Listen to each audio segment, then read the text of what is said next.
Okay, welcome everybody. This is the DVMUG Zoom meeting for Tuesday, June 11th, 2024. This week, it's all about WWDC. If you don't know what that is, that's Apple's Worldwide Developer Conference, where they release all their new information for all the virtual OSs for the fall. So the first half is going to be a bunch of news about that and some videos about that. And then we have some from MacMost. We don't get to all of them after that. That's fine, depending on how much discussion we have about WWDC stuff. So we'll move to the first news item. Okay, let me roll this up so this is out of the way. This is basically all the stuff about what will run on what model. MacOS Sequoia is the name of the new OS. It drops 2018 and 2019 MacBook Air is no longer supported. iOS 18, good news is it runs on everything that the current iPhone OS runs on. So there's no phones dropped there. iPad 18 drops support for 3 iPads. watchOS drops support for several iPads. Good news, tvOS continues to work on everything that works now, so that's no difference. And then we have a news story about Elon Musk. Okay, first news story, go forward. All right, here's Sequoia. These are models that it does work on, that list. Also, the new Apple Intelligence, which is Apple's AI name, will require Apple Silicon Mac. And the newer version of Siri, I think it's Siri 2.0, powered by AI, will also be limited to Macs with M1 chips. So Intel chips will be no Apple Intelligence. So it's kind of, you can see the end of the line for Intel chips. This is being blocked by Zoom here, so I can't see it. iPhone mirroring is a cool new feature, but that's only available. Oh, it is available on Silicon Macs and Intel Macs, but the Intel Macs require the T2 security chip. So the other, if they don't have that, that feature won't work. Okay, go forward. That isn't what I wanted. Why don't you go forward? What is iPhone mirroring? All right, so this is a screenshot of Apple's page about it, what it runs on. Basically the same stuff I still had said in the previous slide, but in a little different format.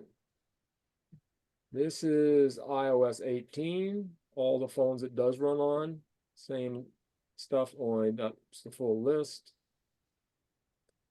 iPad OS 18 drops 3 and is compatible with these, so that's similar information. Screenshot from Apple's website on the bottom. Apple Intelligence. This is the major thing. It's half the keynote, and it requires these devices. So it's M1 devices. Phones, it's only going to work on the Pro models, the 15 now and the new one in the fall. iPad Pro M1, iPad Air M1, no other iPads. MacBook Air M, iMacs. No watch support for Apple Intelligence, no TV support, no HomePod support. So next, watch compatibility. Drops 3, keeps all this on the bottom. Screenshot on the bottom from Apple. Otherwise, it's not going forward. Okay. Good news. Apple TV OS 18 compatible with basically all the 4K 2015 and newer. Everything that runs the TV OS that has an app store. The older ones that don't have an app store, those are kind of history anyway. Okay. Last news story related to the WWDC. Elon Musk threatens to ban Apple devices from his companies over Apple's ChatGPT integrations.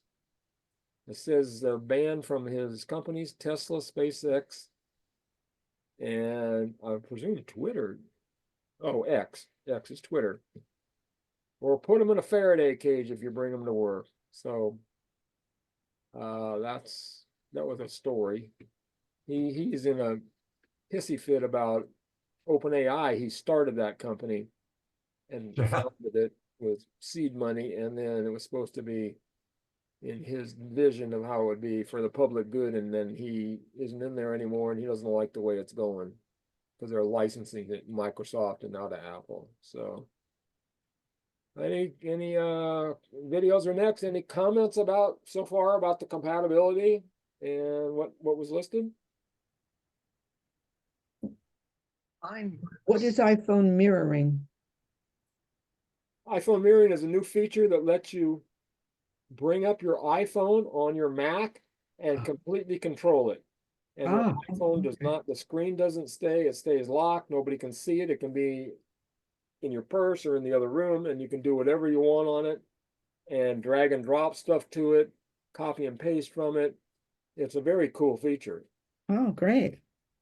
But it's only going to be limited to certain devices, higher end devices. Anything else? We'll move on to the video. Okay.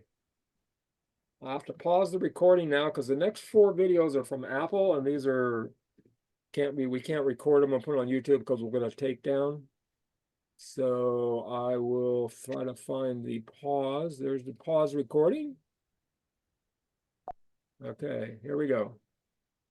Big day, everyone. Biggest day of the year. Who's fired up? Beth is fired up. Can't see it. Rockwell? John. One more thing. Just have fun out there. Okay, Phil. I'm getting too old for this stuff. John, we are not seeing the video. John, can Hello, you hear us? John? No video. I think he's frozen. Yeah. That's oh, Pay attention. No video.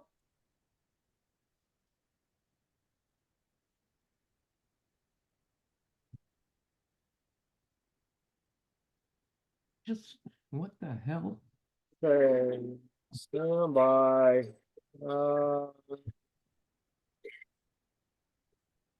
I did something wrong.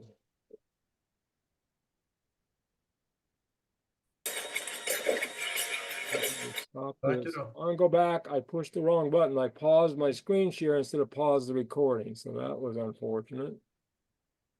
Okay, let me go back.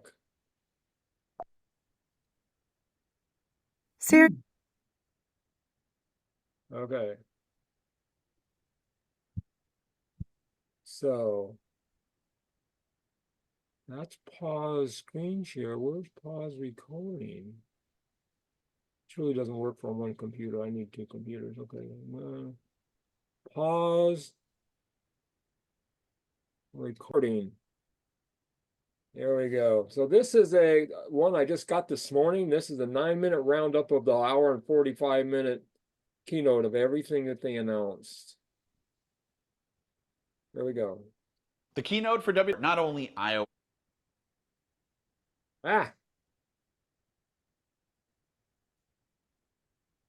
There you go. Oh. Gary also had one, but it was behind his Patreon thing where you have to pay, and we couldn't show it or anyway. So yeah, if you do pay for MacMost Patreon, you can watch his there. I'm sure it's good too. Comments, questions? I gotta tell you, I'm kind of overwhelmed with all this. It's very overwhelming.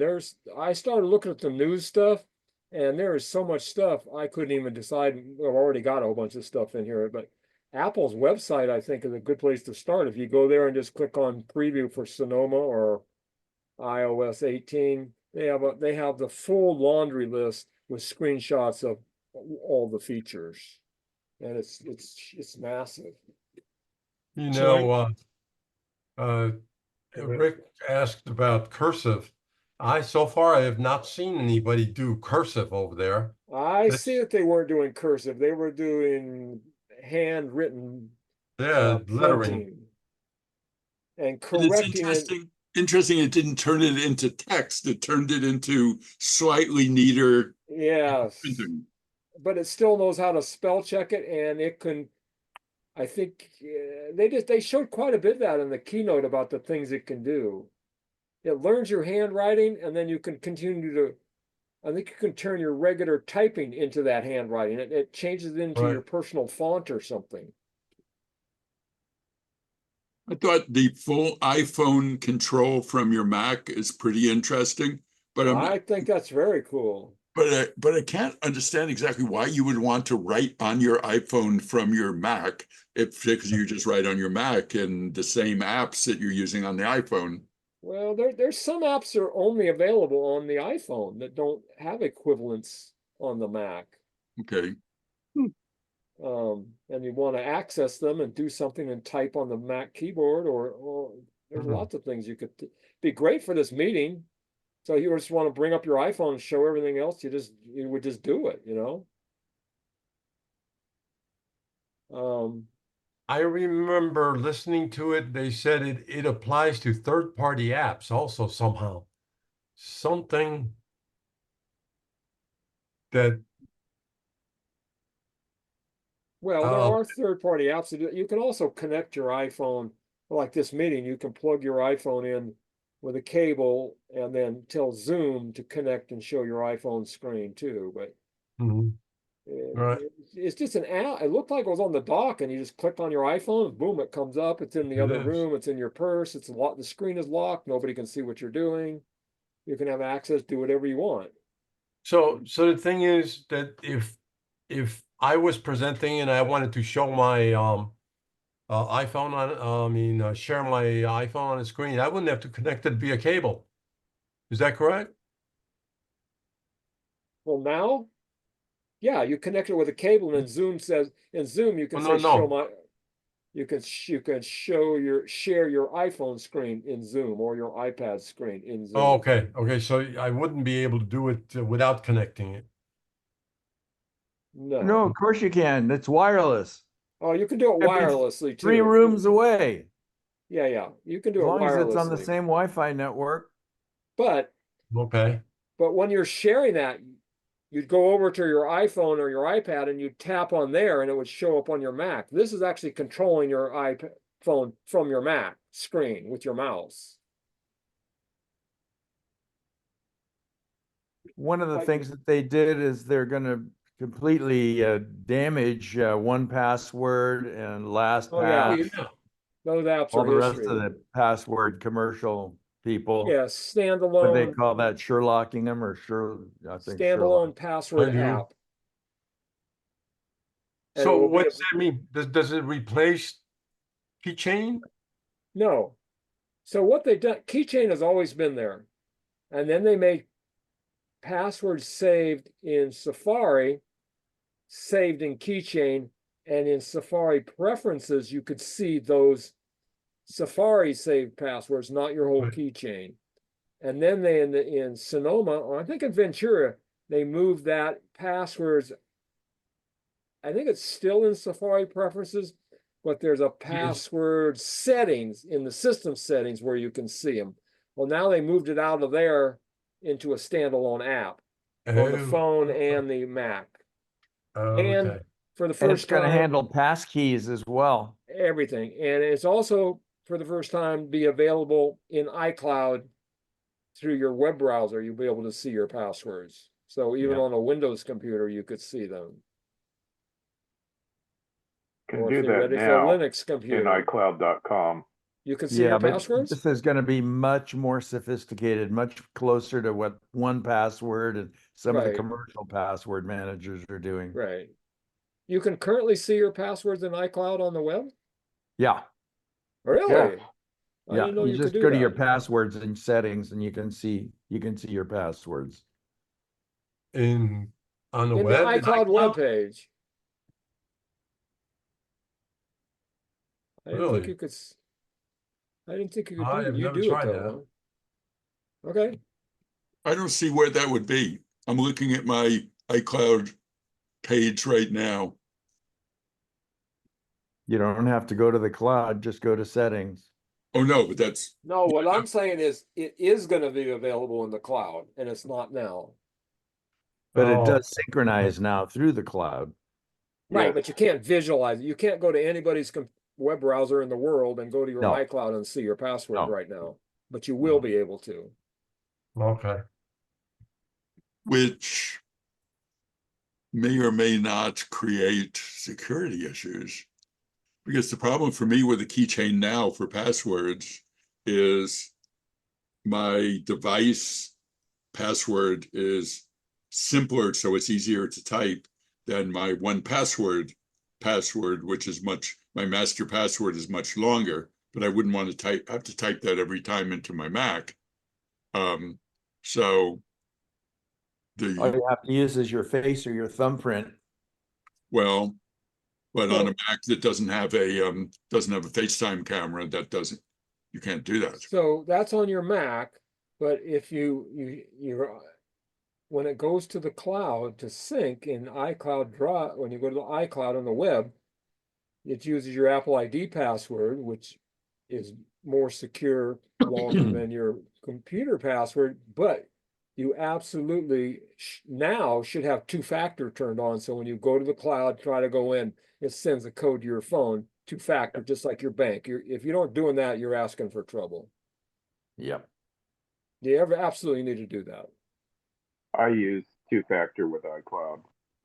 Yeah, two-factor on anything that could get you into trouble. Your bank, anything that has access to your critical stuff. So that should be secure.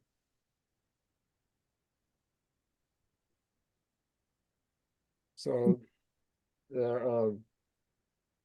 there's lots of stuff in there they just brushed on. So should we move on? Any more comments, questions about this kind of stuff? I think that's the last WWDC thing. I think I have a MacMOS next. Let's see. Yeah, okay. This is Gary. Where it's nothing to do with the new stuff. This is a regular video. Stolen iPhone messaging scams. And now I can resume the recording. Thanks for the reminder. I need to find where that is because It's already recording. It should be paused. No, you're recording because you turned it on before the last video. It's recording. Video. Oh yeah, okay. This is a note to me because I rearranged. Okay, that's fine. Because I rearranged them. All right, here we go. Hi, this is Gary with MacMost.com. Let me tell you about 2 different scams you should know about if you've had your iPhone stolen.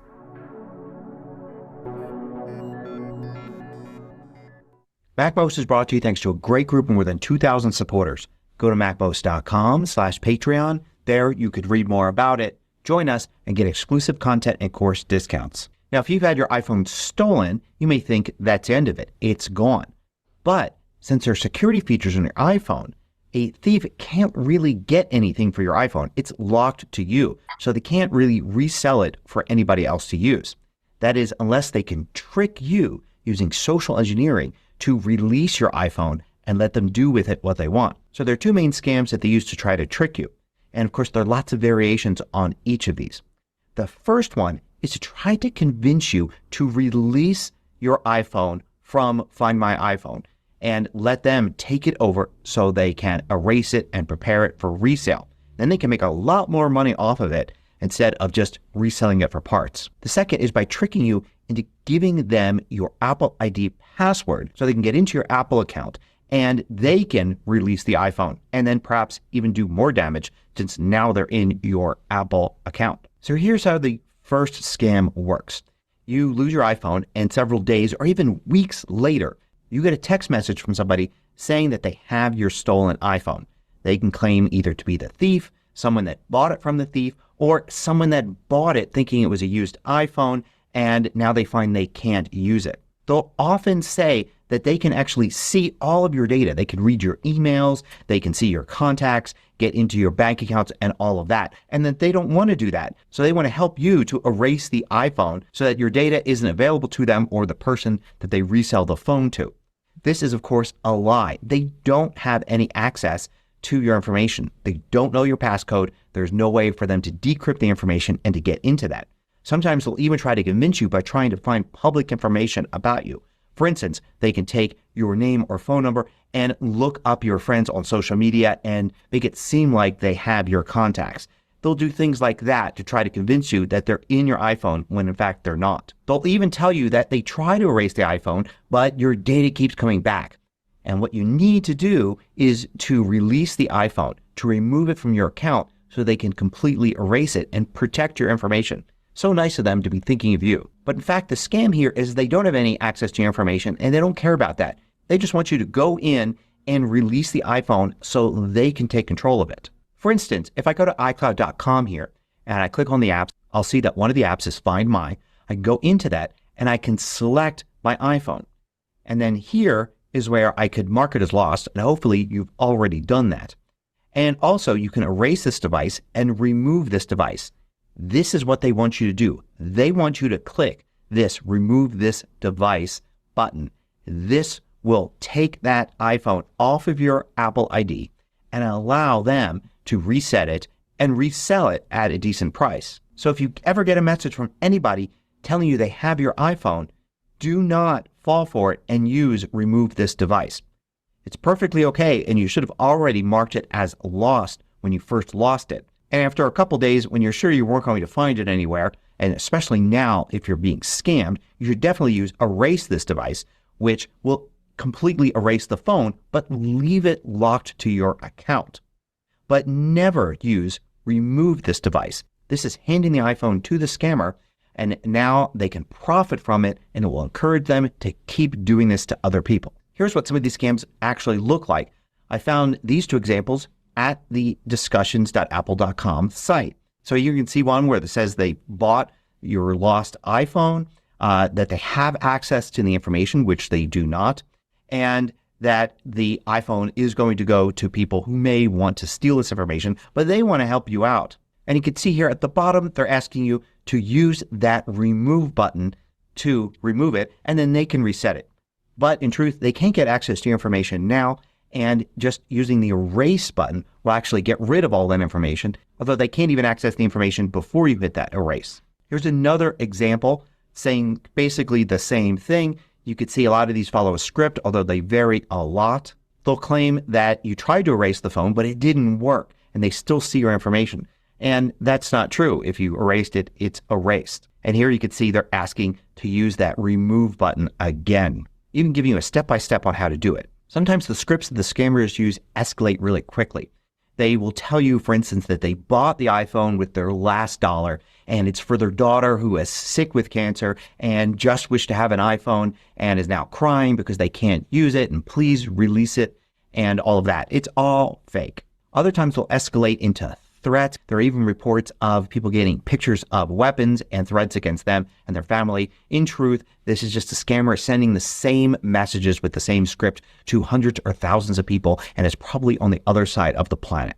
And by the way, if you want to check to see whether or not you've got Find My iPhone turned on, all you need to do is go into your Settings app, go to your Apple ID, look for Find My iPhone, and then there you'll see whether or not you have it on. If it's not on, you definitely want to turn it on to protect yourself in case it's stolen, but also to help you find your iPhone in case you've simply misplaced it. There's another scam that doesn't seem to be quite as common, and that's to simply get a message that appears to be either from Apple or from some other authority claiming that they found your iPhone. And now the scam is to trick you into entering your Apple ID and your password so that they can get it.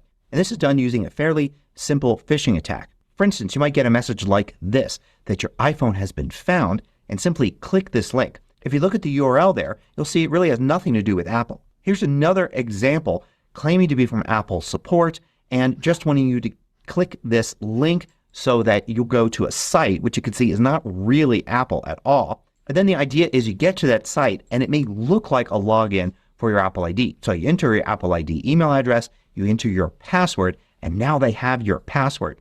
At this point, they may even try to log in to the real Apple website with your password, which then sends you the two-factor code, and they'll hit you with a message asking for that code. and you hope you don't realize this request isn't coming from Apple support, and you just hand over that code.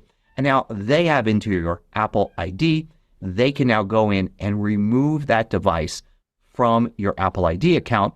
Now they have your iPhone and can get money for it. Plus, they now have access to your Apple account. So they can do all sorts of scams on you since they have access to everything else in your Apple ecosystem. So it's important if you get messages claiming that your iPhone has been found to just ignore them.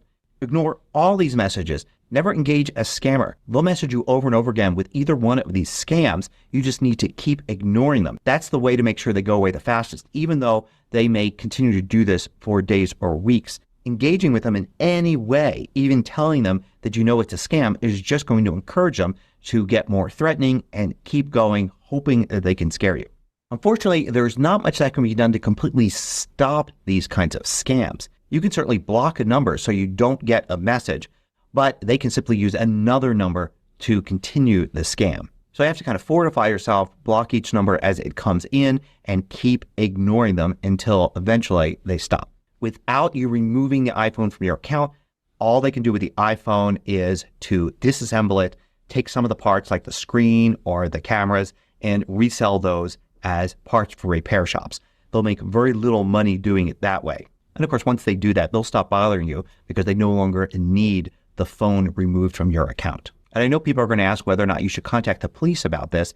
And of course, you certainly can. Some of these messages could get very threatening, so you would have good reason to ask the police for advice.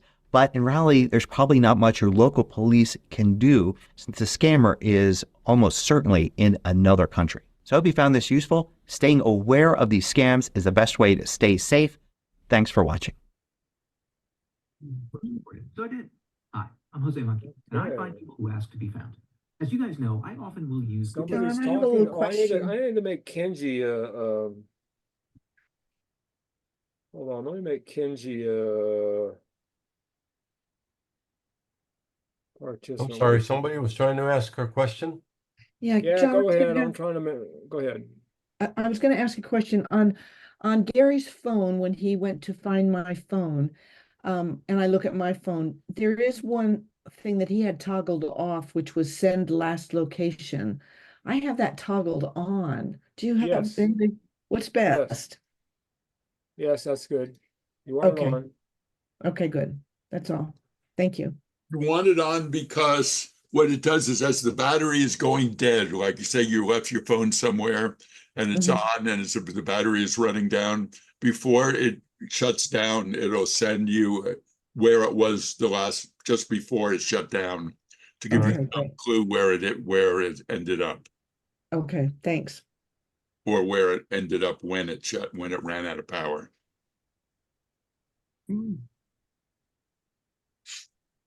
Anything else? Comments, questions about this?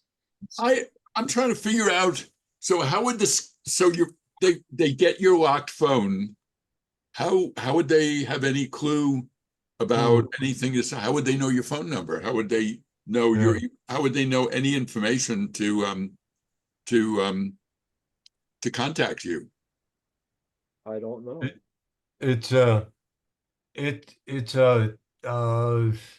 a guessing game. They send that stuff out to thousands of other people and somebody's going to respond. Some time ago, I've had a PC which was running Windows.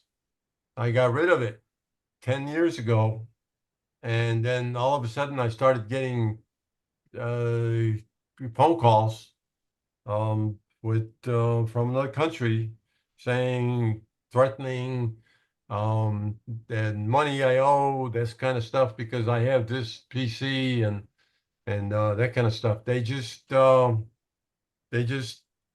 throw it out there, and whoever responds, and who doesn't, I guess. Yeah, but this is more specific. This is, I found your iPhone 15 Pro that you in fact lost. So how would they have any, how would they identify that phone as coming from you in any way?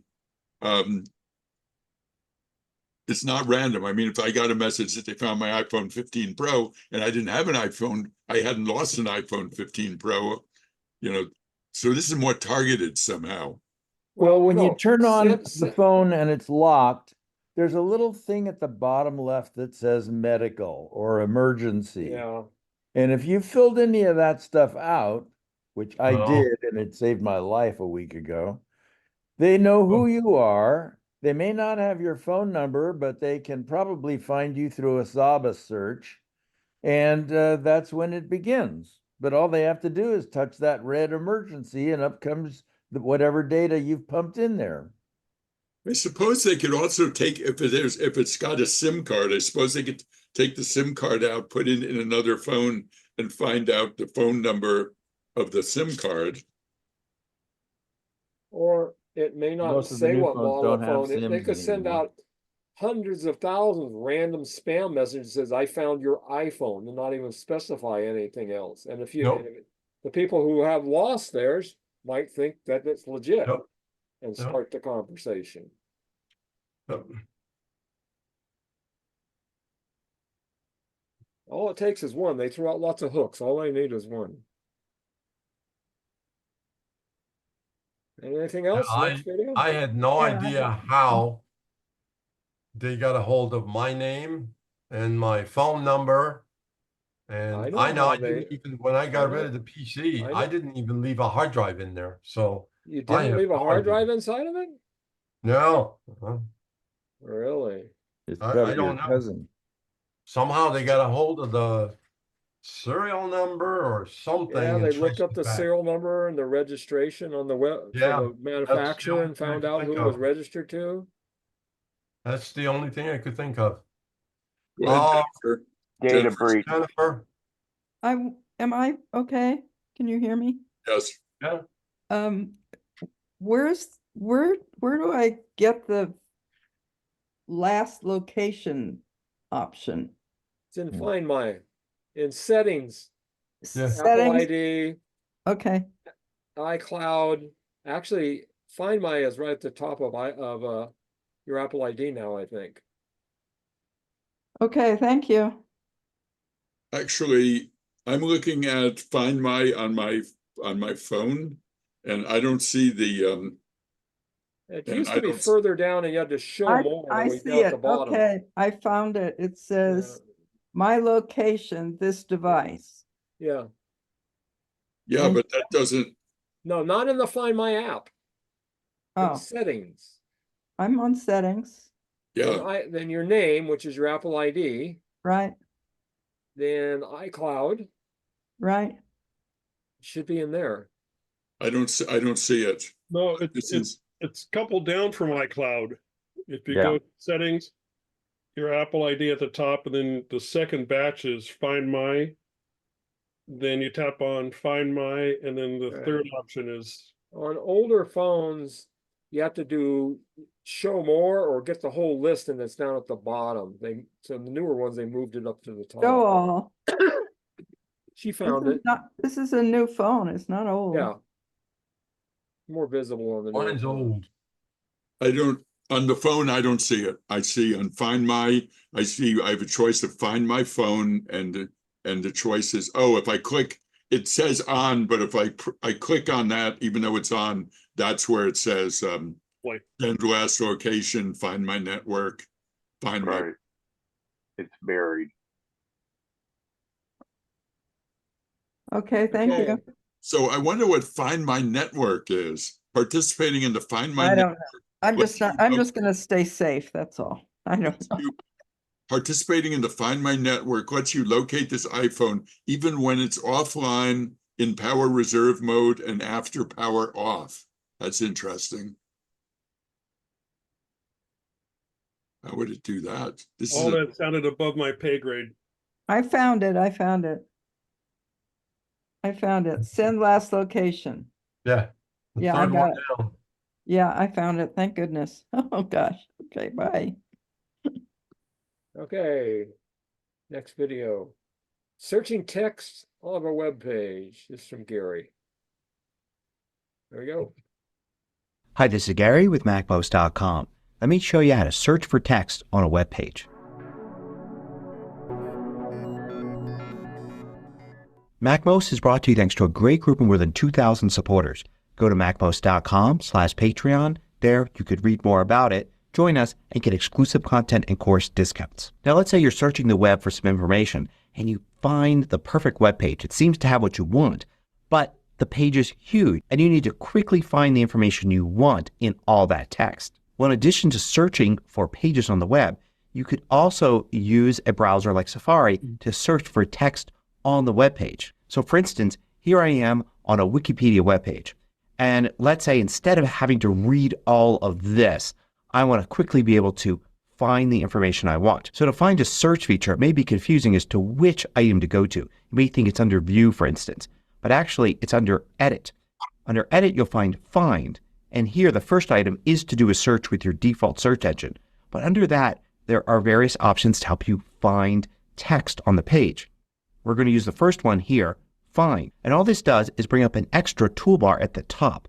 You'll see all of the parts of that toolbar at the right. The main part is the search field here. So just type what you want to search for. So it's going to look for this text on the page, and you can switch between contains and begins with. Contains will allow this text to be inside of a word, whereas begins with will make sure the word starts with this. You could type multiple words, but it's going to look for those appearing exactly as they are here. You'll see the word highlighted on the page so you can quickly spot it. And it'll also show you the number of matches here. So in this case, it's the first out of 29 matches. I've got these arrow buttons here, and I can easily go to the next match and continue. And notice that it shows me all of the instances of that word. So I can see several of them here. The one in yellow is the current one. So the fourth match is this one here. But you can see there's the fifth and sixth one. And I can use these buttons to get to it. I can go back as well. I've always jump to the part of the page that contains that match. If you want to clear the search, you can click this X button here. And if you want to dismiss this special toolbar, you can click the Done button here and it will go away. Now the keyboard shortcuts for all of this, if you go to Edit and Find, you'll see that Command F is how you bring up that toolbar. And once you brought it up, you don't have to click on the field to type. You can just start typing. And then you could use Command G for Find Next and Shift Command G for Find Previous instead of clicking those buttons. You could also, instead of the Done button, use Shift Command F to dismiss the toolbar. And that will still allow you to go to Next and Previous. So for instance, if I do Command F and then I type my search term, I could use Command G to jump to each match. And I can use Command Shift F to dismiss the toolbar there. But notice the selection is still there. And if I use Command G, it's going to continue to jump to each match. I just won't know the number of matches, and it's not going to show me the other matches on the page, only the current one. You also have the keyboard shortcut E for Use Selection for Find, but you need to bring up Find first. So I'll bring this up with Command F. Then I'll select some text like this and use Command E, and you can see how it places it in there and jumps to the first match. Now, while this seems straightforward enough on Safari for Mac, you of course won't find a menu bar or keyboard shortcuts like that when you're using the iPhone or the iPad, but you could still do it. It's just in a completely different location. So here I am at a similar Wikipedia page. If I want to search for text on the page, I go to the address field. Whether you've got it set to be at the top or the bottom, it works the same. I'm going to click there and delete what's there. Now it appears as if I've left the page completely because it's showing me favorites and other items here, but I haven't left the page yet. So now I can type a search term like that. And of course I'm going to get Google suggestions and all sorts of other things here to go to another page. But if I scroll down, I'll find at the bottom on this page, and it'll show me here that there are 3 matches. And if I click on Find and then the keyword there, it will jump to the first one. And notice I get a toolbar that's kind of like the one on the Mac. I see it's 1 out of 3 there. I've got the little X button to clear it, and I've got arrows to jump to each one of these. I've even got this little button to the left here, but it works differently. It'll allow me to select whole words as opposed to finding this text is only part of a word and match the case perfectly. I've also got this Done button here to clear it out. That's how you do it on the iPhone. I hope you found this useful. Thanks for watching. It's a very useful feature in lots of programs, not just web pages. Command F for find, Command G for next, next, next. Lots of places you can use that. It was nice and short but sweet, Gary video. Yep. And very useful feature. Yes. Universal, not just Safari. Basically anything that has text in a page layout, you can do that. Any text edit or pages or anything like that, you can do the same thing. Okay. We're picking up quite a bit of time. It's already what, 4:15. I think there's a video or two left. You want to do more? Or you want Q&A? What's next? Let's see. That's a pretty short 5-minute ones. This is from Apple, one of Apple ones, one of their longer ones. Sure. Go for that. Apple Cash is a digital card that lives in Wallet. You can send or request money from Wallet or in Messages, and money you receive goes into your Apple Cash balance. You can make purchases with your Apple Cash balance using Apple Pay or using the virtual card number at merchants who don't have Apple Pay enabled. We'll show you how to set up Apple Cash, how to send or request payments in Messages, and how to add funds to your Apple Cash balance. Before you start, make sure you have a compatible iPhone with the latest version of iOS. You must have two-factor authentication turned on for your Apple ID and be signed in to iCloud with the same Apple ID on any devices that you want to use to send and receive money. If you plan to add funds to Apple Cash, you'll also need an eligible debit card in Wallet. Now let's set up Apple Cash. You can set up Apple Cash directly in Wallet, or in Settings, scroll down and tap Wallet and Apple Pay. And tap to turn on Apple Cash if it isn't already on. Enter your Apple ID password when prompted. Then tap Sign In.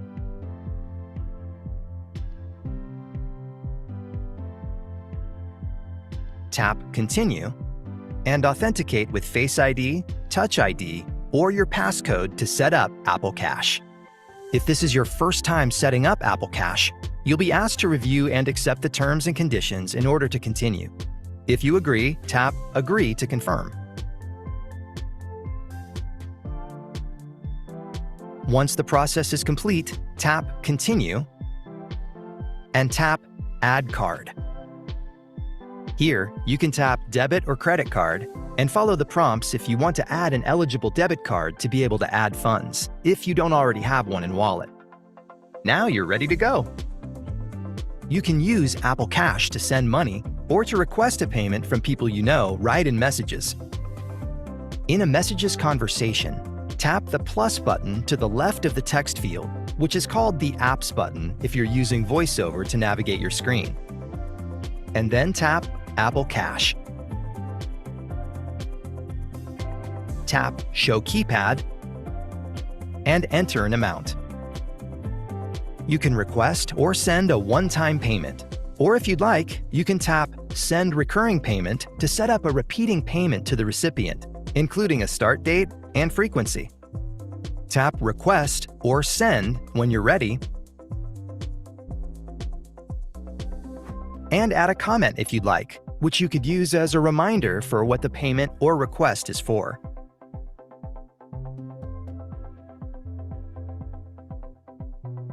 Then tap the Send button to send the request or payment.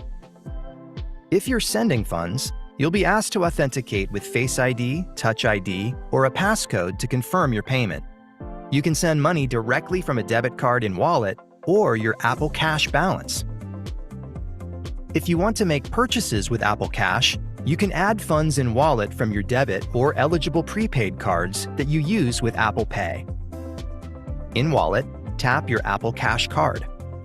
Then tap the More button in the upper right corner of the screen and tap Add Money. Next, enter an amount of $10 or more. Here, you can also set up Auto Reload, which will automatically add funds to your Apple Cash card when it falls below a minimum balance. Tap Add when you're ready. And authenticate with Face ID, Touch ID, or a passcode to add the funds to Apple Cash.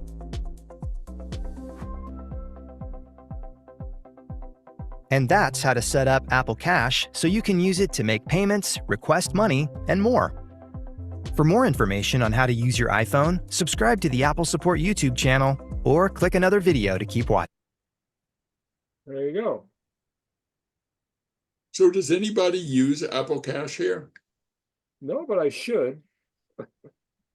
I use the wallet for credit cards and stuff, but I don't use Apple Cash. I Apple think Cash is it the same as like Venmo or Zelle or something? Well, it's a place where you store money that you can spend or receive. It's kind of like a virtual wallet for cash. And you Yep. can put it in there from your debit card. It's not you can't use your credit card. It's not it's a debit card. It's like it says cash. Correct. Yeah, but it's not working for you. It's sitting there. So, is it just between Apple users? Yes.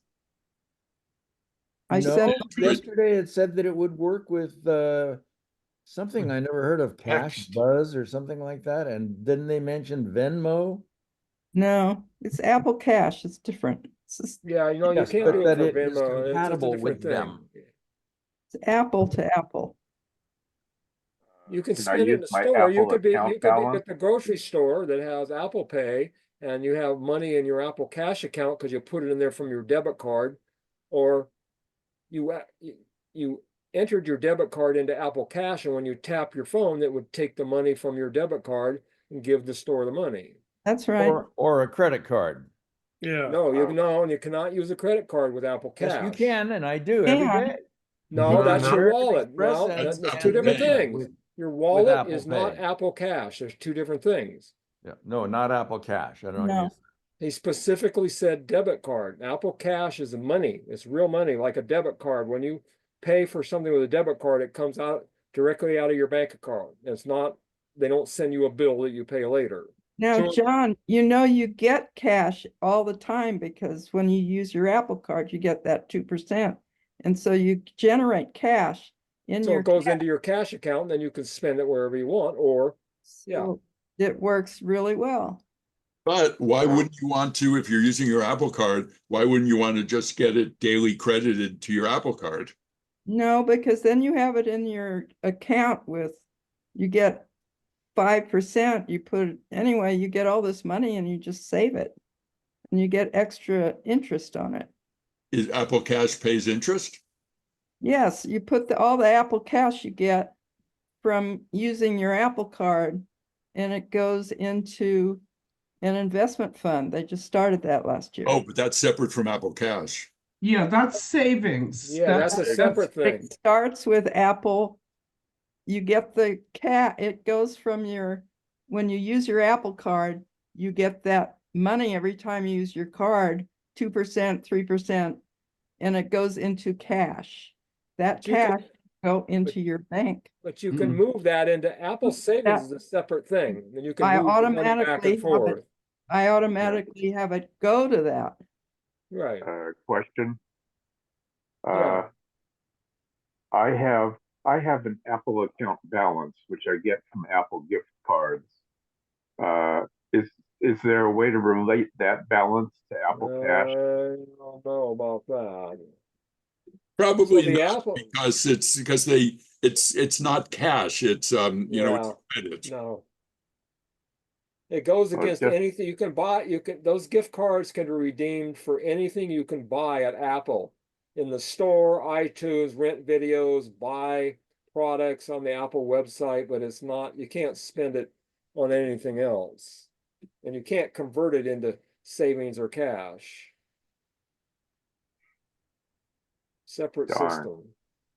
So the only thing I could see Apple Cash would be good for would be like they show there, like person-to-person transactions, because or what Jennifer is saying, where the cash, because I pretty much use my credit cards for everything. I pay the balances in full every month, and everything pays at least 2% cash back. So I wouldn't want to be putting cash into the cash account and then paying with that, because then I wouldn't get cash back. I don't know. I just use nothing but Apple. And then I just pay my kids with Apple Cash. It takes the money out of your debit card if you send them $100. Right. Or like you say, But they all have Apple. split They the- all have just, Apple. split the dinner bill, and you don't have cash in your pocket, and everybody else has cash. You can just send them your Yeah, portion of the dinner that's bill. perfect. If you read the link that I just posted, it will tell you that you can use Apple Cash anywhere that takes Apple Pay. Right. Correct. So that means anywhere. It doesn't mean just the Apple Store. It does, But the Apple gift cards are different. That doesn't go into your Apple Cash. That's because I just wanted to be able to use that balance somewhere else. The gift cards are only spendable at Apple. You cannot spend them anywhere else. The gift cards are a separate system.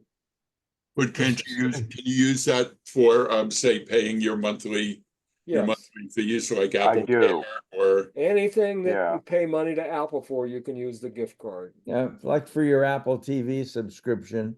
Yeah, all that stuff. Buy iTunes, rent movies, buy a new Mac, whatever. You can use your balance for whatever you want if you're paying money to Apple. It's just a bigger balance than I'm using, so I wanted to know if I could use it this way. You can't pay for dinner with it. Right.